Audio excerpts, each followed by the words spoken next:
Muito boa noite, sejam todos muito bem-vindos e bem-vindas à edição desta terça-feira, dia 8 de abril de 2025 do Cidadania S.A., o seu jornal diário com as notícias e os absurdos do Brasil e do mundo. Meu nome é Jaime, prazer ter vocês aqui. Antes de mais nada, quem está assistindo não é inscrito, se inscreva, deixa o like aí que vem coisa boa. Vamos começar falando da pesquisa. Datafolha fez pesquisa e está soltando as coisas aos poucos. Hoje, eles soltaram o seguinte: 52% acham que Bolsonaro deveria ser preso por tentativa de golpe. Tá baixo, hein? Tinha que ser maior isso aqui.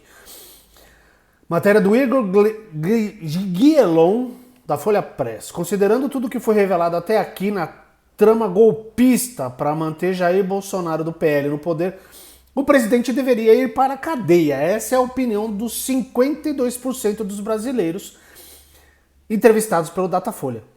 Outros 42% dizem que ele não deve ser preso. Onde vocês estão com a cabeça, né? E 7% não souberam responder. O índice idêntico de 52% dos entrevistados acredita que Bolsonaro não vai ser preso, onde 41% acreditam que ele será preso e 7% não avaliaram. Datafolha entrevistou 3.054 pessoas com mais de 16 anos em 172 cidades entre 1º e 3 de abril. Tá? Então é isso. Aí aqui fala da questão da religião também. Os católicos, a maioria, 55% dos católicos que responderam à pesquisa são a favor da prisão e 39% contra. Aí vai para os evangélicos. O pessoal não entendeu muito bem o que Jesus falou não, né? Mas os evangélicos dão 54% contra a prisão e 38% favoráveis à prisão. Mano do céu. É uma coisa triste, não? Mas é isso aí. E falando foi só um comecinho aí para falar da pesquisa, que a maioria quer a prisão dele. Acredito que ele é culpado, né? Obviamente. Mas tá baixa essa percentagem, tinha que ser mais alta. Isso deveria estar maior, mas ok. E a guerra de tarifas entre Estados Unidos e China continua. Isso vai respingar aqui. Então, daqui a pouco, se começar a subir preço das coisas aí, vocês vão saber quem xingar. Não vai xingar o governo federal, porque a culpa não é deles. É dólar que já está subindo de novo por causa da especulação. A porcaria da bolsa também está variando, tá um inferno. Mas ó, Estados Unidos afirmam que tarifas de 104% contra a China entram em vigor amanhã, quarta-feira, dia 9 de abril. Ave Maria, o aumento ocorre em meio à intensificação das tensões comerciais entre os dois países, porque a China chamou pro pau, falou, quer? Então eu vou te taxar também. O presidente dos Estados Unidos, o Pato Donald, havia ameaçado impor uma sobretaxa de 50% sobre produtos chineses, caso Pequim não suspendesse suas medidas de retaliação até às 13 horas do mesmo dia. Durante a madrugada, o governo chinês reiterou sua postura, afirmando que não pretende recuar diante das pressões dos Estados Unidos e que continuará respondendo às medidas tarifárias americanas. Apesar da firmeza no discurso, o país asiático também declarou que em uma guerra comercial não existem vencedores. Porque assim, o Xi Jinping, ele não pode, ele precisa passar lá para a galera dele, para os chineses, né, para os cidadãos chineses, que ele é firme. Ele não pode ceder aos Estados Unidos de cara. Mas aí também eu acho que ele não vai levar essa guerra muito longe. Porque todo mundo tem a perder. Ele sabe disso, ele é mais inteligente que o Trump. Mas também não precisa muito, né, para ser mais inteligente que o Trump. Talvez até uma laranja seja mais inteligente do que isso, tá? E é isso. Como eu falei, a China foi pro pau. E eu não sei não como é que isso aqui vai mexer com a gente. Mas a gente tem que ficar esperto. E ele falou aqui que vários dos países que sofreram a taxação procuraram os Estados Unidos para negociar, o Brasil foi um deles. Cerca de 50 países procuraram o governo Trump para negociar. Eu quero saber se os pinguins lá daquela ilha do McDonald's ligaram pro Trump para negociar, né? Porque o cara taxou uma ilha, cara, que não tem ninguém no negócio. É fantástico isso, né? E o Lula deu uns recadinhos para ele hoje também.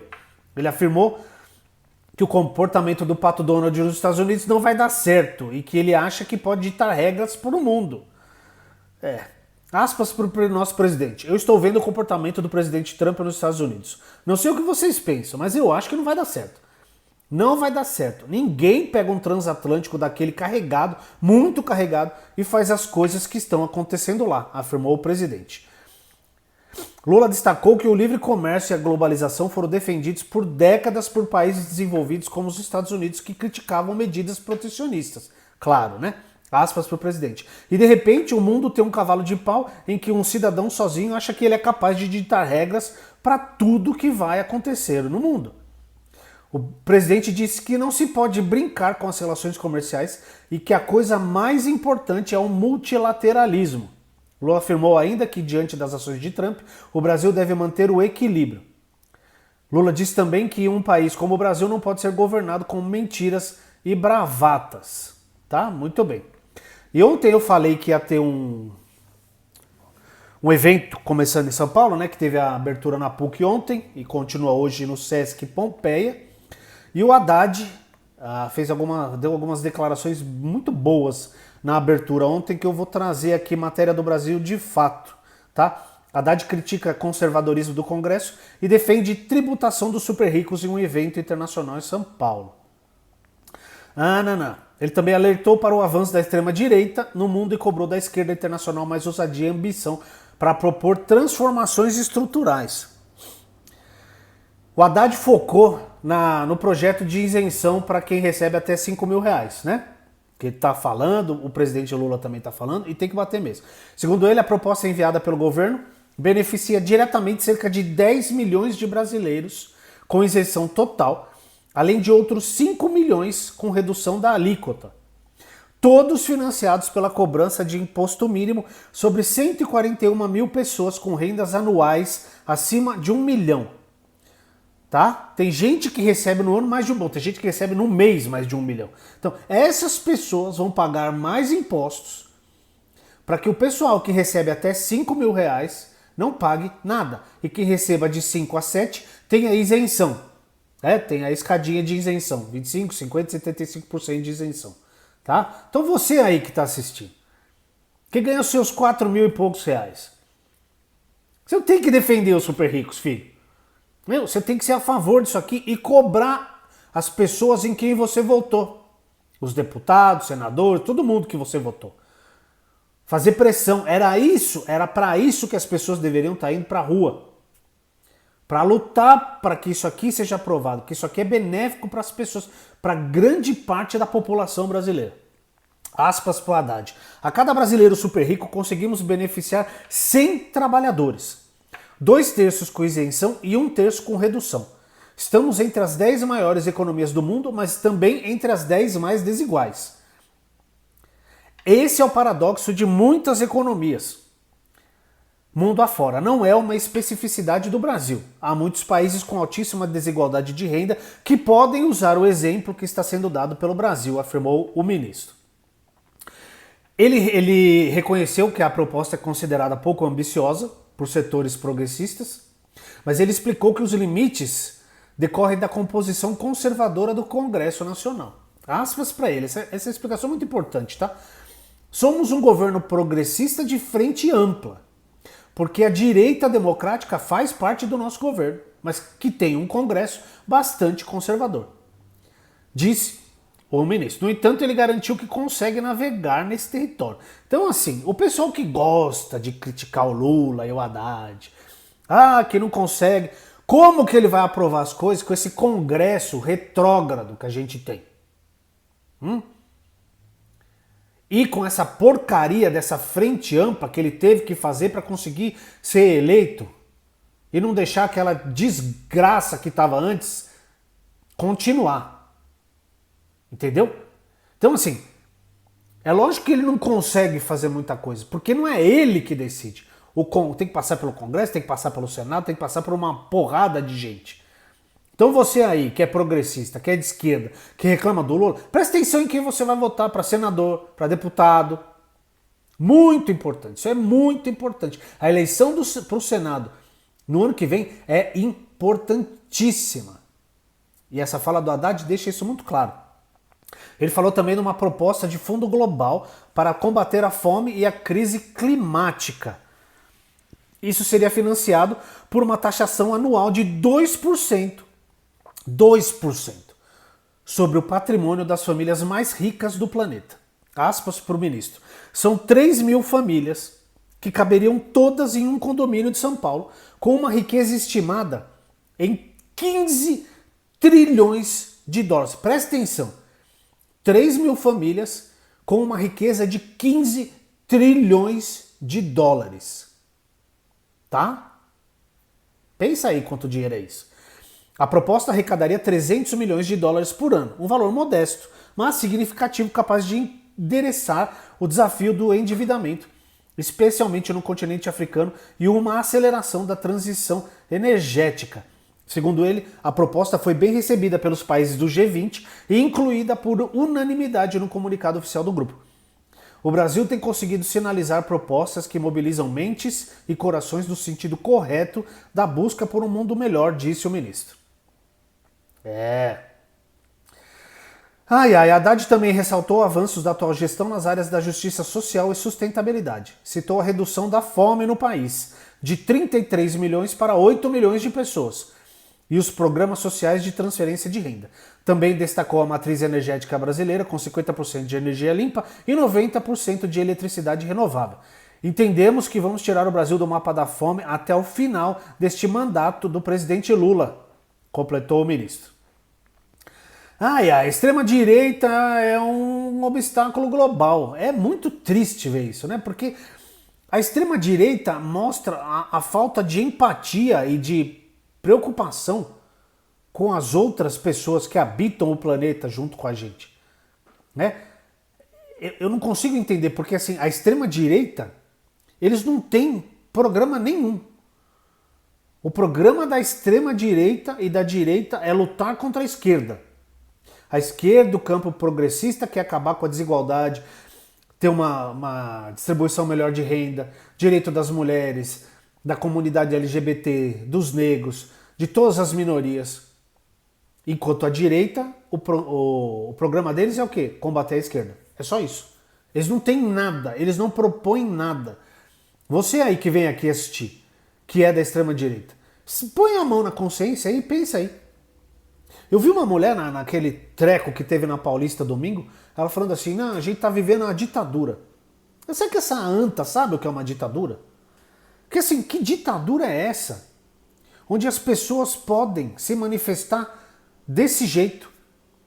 Onde pode ter o tanto de ataque e ofensa contra ministros do STF, contra o STF, contra o presidente, contra o vice-presidente. Se fosse uma ditadura...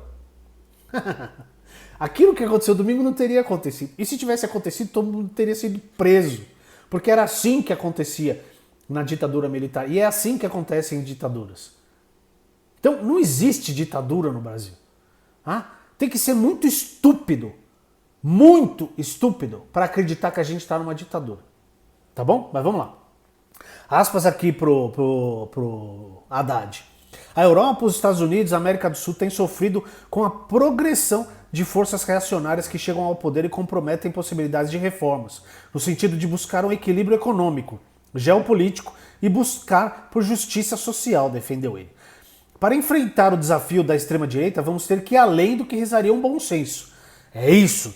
Porque se eles estão rompendo barreiras do lado de lá, nós temos que romper barreiras do lado de cá e impedir que o caos se estabeleça.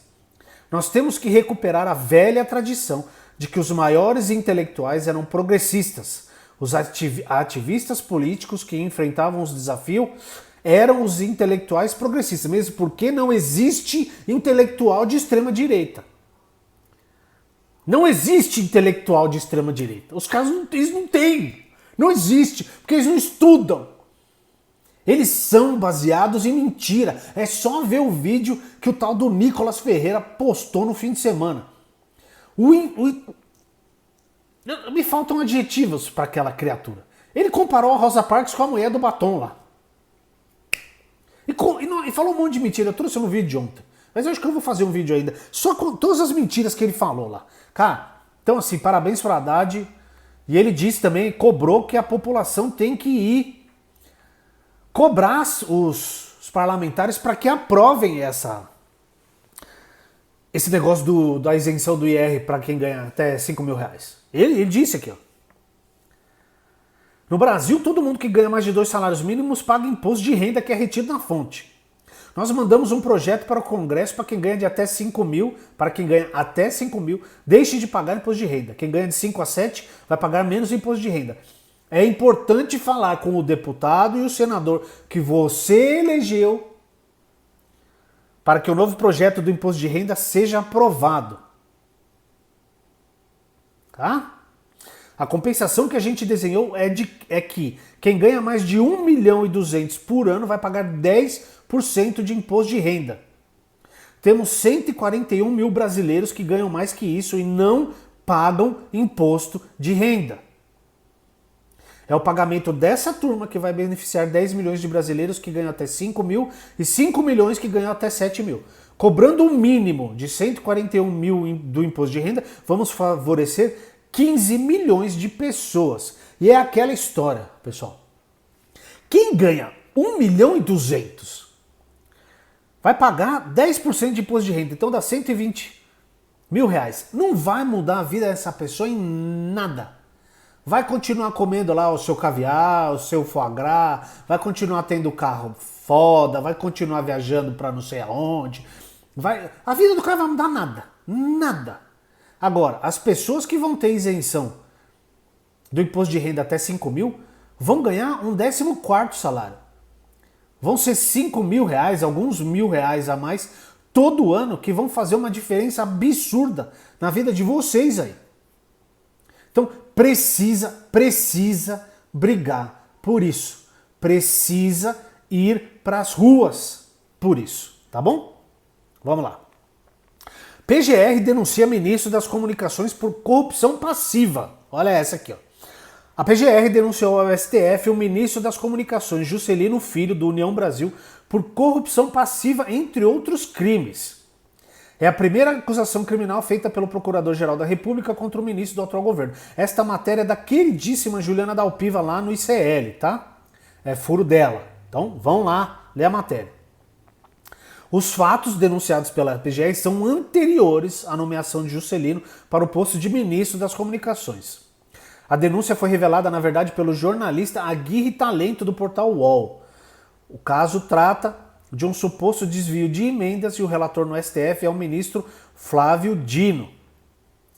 Então vamos à acusação. A PF apontou que, enquanto era deputado federal, Juscelino Filho enviou emendas parlamentares para a prefeitura de Vitorino Freire, no Maranhão, na ocasião comandada por Luana Rezende, irmã dele, e recebeu propina pelas obras executadas. Parte dos valores foi repassada à prefeitura por meio da estatal Codevasf, que é a Companhia de Desenvolvimento dos Vales do São Francisco e do Parnaíba. Os investigadores apontaram que houve fraude nas licitações para a pavimentação asfáltica da prefeitura com o objetivo de entregar as obras ao empresário Eduardo José Costa Barros, o Eduardo DP. Em troca, o empresário teria feito pagamentos de propina ao ministro utilizando laranjas. Vamos ler aqui a nota da defesa do ministro Juscelino Filho. Até o momento não foi notificada sobre a denúncia do Ministério Público. Tal andamento sequer consta na consulta processual. Aliás, em se confirmando, temos um indício perigoso de estarmos voltando à época punitivista do Brasil, quando o Ministério Público conversava primeiro com a imprensa antes de falar nos autos. De toda forma, o ministro reafirma sua total inocência e destaca que o oferecimento de uma denúncia não implica em culpa, nem pode servir de instrumento para o Ministério Público pautar o país. O julgamento cabe ao STF, em quem Juscelino Filho confia que rejeitará a peça acusatória diante da sua manifesta ausência de provas. Então, da mesma maneira que aconteceu com os golpistas, vai acontecer com o Juscelino. Tem direito à defesa, o STF vai analisar a acusação do PGR e ver se tem constância ou não. Se tiver, vai ser apresentada a denúncia, ele vai virar réu e vai ter que se defender. Se não, vai ser arquivado. A mesma coisa que aconteceu com os 8 golpistas lá, incluindo o ex-presidente inelegível Jair Bolsonaro. Então, é assim que funciona. Para todo mundo, não tem lado. A justiça não tem lado. Se o Juscelino for culpado, vai responder por isso e vai ser preso. Simples assim. Deviam fazer isso com o tal do Eduardo Lira lá, Eduardo Lira, eu juntei os dois, Eduardo Cunha com o Lira. Né? Faz com que aquela galera lá também, tem um monte de gente com esse negócio aqui de emendas, né? Mas tem que investigar mesmo. É isso aí, é isso aí. Ontem eu falei, vou falar um pouco de meio ambiente aqui. Ontem eu falei da Colossal lá, que anunciou que tinha trazido o lobo terrível de volta da extinção. E hoje saíram algumas matérias com cientistas contestando isso aí. E eles têm bons motivos, tá? Porque é um negócio muito complexo isso, né? E a matéria aqui é do G1. Exageraram ou mentiram? Mentiram, perdão. Diz cientista sobre desextinção do lobo terrível. Ah, então. A Colossal, ela produziu, é horrível falar isso, 3 filhotes, tá? Porque na matéria de ontem, tava falando só de 2, mas tem uma fêmea também, tá? Uma fêmea, a Calice, deram o nome de Calice pra lobinha. Então, segundo a Colossal, como eu disse ontem, os animais foram gerados por meio da edição genética de lobos cinzentos. Eles pegaram o DNA dos lobos cinzentos e modificaram, com DNA obtido em fósseis antigos, só que o DNA não está completo do lobo terrível, tá? É a mesma empresa que quer reviver os mamutes, que fez lá o camundongo lanoso, cheio de pelo e tal. Especialistas, no entanto, dizem que ainda é cedo para classificar os anúncios como conquistas de trazer à vida animais extintos. Um dos pontos de desconfiança é o fato de os comunicados que descrevem os feitos não terem sido publicados em revistas científicas, nem revisados por cientistas independentes. Então assim, porque quando acontece um negócio desse, a primeira coisa que o cientista que descobre um treco desse, ele vai publicar numa revista científica, vai para Nature, vai para as revistas especializadas em ciência. É um trabalho desse, é um groundbreaking, né? Que se chama, um negócio que muda o jogo. E os caras vão querer publicar nas revistas especializadas para mostrar, olha o que eu consegui fazer, olha como eu fiz. E a Colossal não fez nada disso. Então, os especialistas têm dúvidas sobre o feito. O Corey Bradshaw, professor de Ecologia Global da Universidade Flinders, na Austrália, afirmou em entrevista a Reuters que o animal apresentado pela empresa não pode ser classificado como um lobo terrível verdadeiro, mas apenas um lobo cinzento levemente modificado. Aspas para o Bradshaw. Essas modificações parecem ter sido derivadas do material genético recuperado do lobo terrível. Isso faz deles lobos terríveis? Não.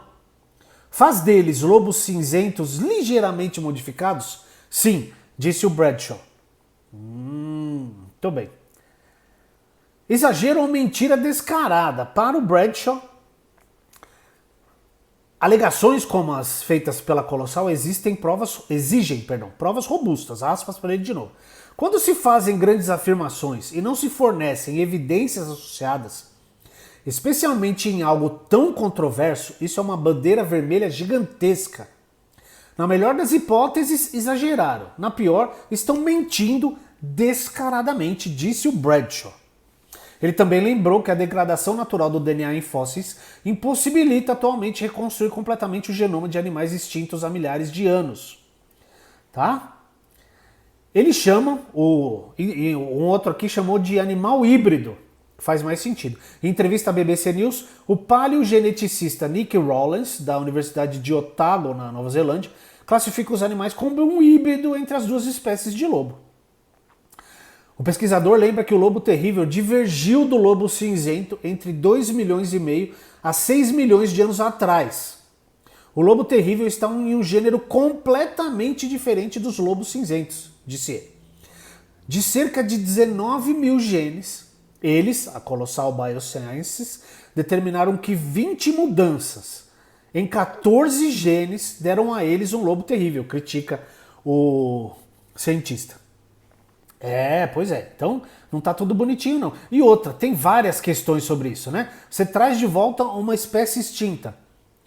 Esses animais têm o mesmo direito que os animais que habitam o nosso planeta hoje? Ou eles são propriedades da Colossal? Eu vi uma das cientistas da Colossal, ela deu uma entrevista, porque agora eles não vão ser soltos na natureza. Eles vivem lá numa reserva específica da Colossal, que eles não falam onde é também, né? segurança dos bichos e tal. Ela falou assim, são os animais mais felizes que existem no mundo hoje, porque vivem bem, num lugar protegido. Essa mulher não sabe o que é ser um animal selvagem. Isso aí não é ser um animal selvagem. Eles não são felizes. Primeiro que eles não estão na época deles. Se eles foram extintos, eles foram extintos. Vai fazer o quê? Eu acho muito complexo trazer de volta, né? Mas vamos lá. Ó, uma coisa triste aqui, uma parte triste, outra nem tanto. Leões retirados da zona da guerra na Ucrânia vão para a Inglaterra após a operação de resgate. Matéria da Associated Press. 5 leões encontrados perto da linha de frente da guerra contra a Ucrânia finalmente conseguiram se estabelecer no novo lar na Inglaterra, após uma grande operação internacional para trazê-los para a segurança que durou 10 meses. Os animais haviam sido negligenciados e abandonados por seus donos, porque eles eram tidos como pet, animal de estimação, vai vendo isso aqui. Eles eram originalmente do comércio ilegal de animais de estimação e de vida selvagem e nenhum deles veio de zoológicos. Segundo Cameron Whitnall, diretor administrativo do Big Cat Sanctuary, perto de Ashford, cerca de 80 km a sudeste de Londres. O leão africano macho Rory e as leoas Amani, Lyra e Wanda chegaram em março ao Santuário dos Grandes Felinos, após uma viagem de 12 horas por estrada e balsa de lares temporários em zoológicos e abrigos de animais na Bélgica. Eles se juntam à leoa Yuna, que chegou em agosto no novo centro de resgate de leões do santuário. Entre os 5 leões estão uma leoa desnutrida que passou a vida confinada em um apartamento e outra que ficou tão em choque que mal conseguia andar. Isso aqui é um absurdo, né? Yuna foi mantida em uma pequena cela de tijolos e ficou em choque após destroços de mísseis caírem perto de seu recinto. Rory foi maltratada em um zoológico particular, enquanto a equipe do santuário acredita que os irmãos Amani e Lyra foram criados para tirar fotos com turistas quando filhotes. Então você aí que está assistindo, quando viaja, ou aqui mesmo no Brasil, vai nesses zoológicos, tem um famosíssimo na Argentina, né, em Buenos Aires ali, que o povo tira foto com o tigre, com o leão. Você aí está sustentando esse tipo de coisa. Porque eles pegam esses animais quando são filhotes, coisa lindinha, né? Tranquilo, não é perigoso para tirar foto com os turistas, só que esses bichos crescem. E aí eles fazem com esses animais o que eles estão fazendo com esses aqui. Tá? Que bom que eles foram resgatados. Eles foram salvos pelo Wild Animals Rescue Center, administrado por Natalia Popova, uma mulher ucraniana que salvou centenas de animais de estimação abandonados e animais de zoológico desde a invasão em grande escala da Rússia em fevereiro de 2022. Cara, que triste. Aqui tem a relação do tanto de bicho que essa mulher ajudou. Tem de tudo. É muito triste isso, tá? Então é o que eu falei, eu vou repetir. Se você aí frequenta esse tipo de lugar, você tá pagando esse tipo de coisa. Aqui, ó. Leões, tigres, leopardos, lobos, veados, macacos e muito mais passaram pelo abrigo da Popova, um estábulo de cavalos convertido perto de Kiev. Centenas foram enviadas ao exterior para tratamento e recuperação. Whitnall estava determinado a trazer os 5 leões para a Grã-Bretanha, embora o santuário não tivesse onde colocá-los. Eles lançaram uma campanha que arrecadou mais de 500 mil libras, ao em torno de 650 mil dólares, que ajudaram a fazer a transferência dos leões para esse santuário, numa cidade ali perto de Londres. Então, por favor, não vá a esses lugares, tá bom?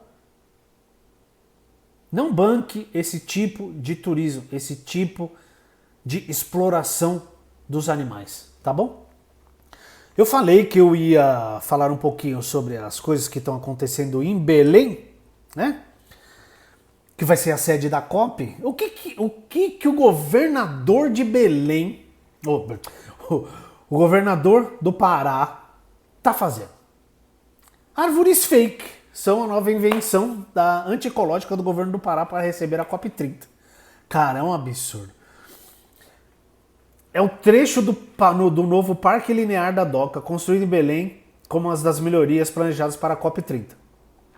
Mas essas árvores são o seguinte: seus caules, na verdade, são vergalhões de ferro, sobra de material usado em obras da cidade, e estão cobertos por trepadeiras que serpenteiam até chegar a uma copa formada por vasos de plantas. São árvores fake, ou seja, árvores que imitam árvores. Criadas em uma cidade pouco arborizada e que desmatou ainda mais para abrir espaço para receber o evento de clima da ONU. O governo do Pará apelidou de eco-árvores. Eco-árvores, não é nem árvore essa merda. Como que pode ser eco? Ai, cara, o governo tem, desde o ano passado, derrubado áreas da floresta para fazer obras que abrem espaço para a circulação de carros na capital do estado e violam direitos de populações tradicionais da região metropolitana. Ai, ele trocou o nome de árvores fictícias para jardins suspensos. A cidade que vai sediar a COP em novembro desse ano foi a quinta capital brasileira que mais perdeu vegetação urbana entre 2003 e 2023, com mais de 500 hectares, de acordo com o mapa Biomas.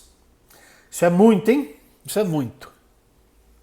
Cara, e aí eles... Nossa, eu vou te falar um negócio aqui. Eu vou colocar aqui na capa do vídeo, porque, putz, é uma coisa absurda. E aí, assim... Eles falam que não pode pôr árvore de verdade ali, porque senão as raízes muito profundas vão atacar lá, tem tubulação, não sei o que. Cacete, não tem Secretaria do Meio Ambiente, tem biólogo nisso aí não? Tem um monte de árvore que dá mais sombra do que essas coisas grotescas que eu tô olhando aqui. Não, porque isso aqui é grotesco. E que as raízes são superficiais. Elas não são profundas, não iam atrapalhar nada. Ia ser mais bonito, ia ser natural e ia dar mais sombra para as pessoas que vão lá. Mas não só isso eles estão fazendo. Eles estão construindo uma estrada em Belém para ajudar a mobilidade das pessoas que vão visitar a COP, mas a estrada está desmatando a Amazônia. Uma nova rodovia de 4 faixas que corta dezenas de milhares de hectares de floresta amazônica protegida está sendo construída para a COP30 que acontece em Belém do Pará. O objetivo é facilitar o tráfego para a capital paraense, que vai receber mais de 50 mil pessoas, incluindo líderes mundiais. Agora, cara, o governo estadual promove a rodovia como sustentável. Claro, sustentável no meio da floresta. Mas moradores e ambientalistas criticam o impacto ambiental. Claro, porra. A Amazônia desempenha um papel vital na absorção de carbono para o planeta e na preservação da biodiversidade. E críticos dizem que esse desmatamento contradiz o próprio propósito de uma conferência climática. Óbvio. Ao longo da estrada parcialmente construída, a densa floresta tropical se ergue dos dois lados. Um lembrete do que já esteve ali. Cara, escavadeiras e máquinas abrem caminho pelo chão da floresta. O negócio tá uma maravilha lá. Tem o morador aqui, o Cláudio Verequete. Essa matéria é da BBC, tá? Cadê? Do Lone Wells, da BBC News em Belém. O Cláudio Verequete mora a cerca de 200 metros de onde a estrada vai passar. Ele costumava ganhar a vida colhendo açaí de árvores que antes ocupavam o local. Tudo foi destruído, diz ele. Nossa colheita já foi derrubada, não temos mais essa renda para sustentar a família. Não que se foda as pessoas, né? Que se lasque. O importante é eu fazer uma estrada no meio da floresta. Se tem gente lá que depende daquilo para sobreviver, paciência. Você que se vire. Dá seus pulos aí, filho. Dá seus pulos. Ai. Mais aspas para ele, tá? Nosso medo é que um dia alguém chegue aqui e diga: toma esse dinheiro. Precisamos dessa área para construir um posto de gasolina ou um galpão. Então vamos ter que sair daqui. A gente nasceu e cresceu aqui na comunidade. Para onde vamos? Esse é outro problema sério, a especulação imobiliária.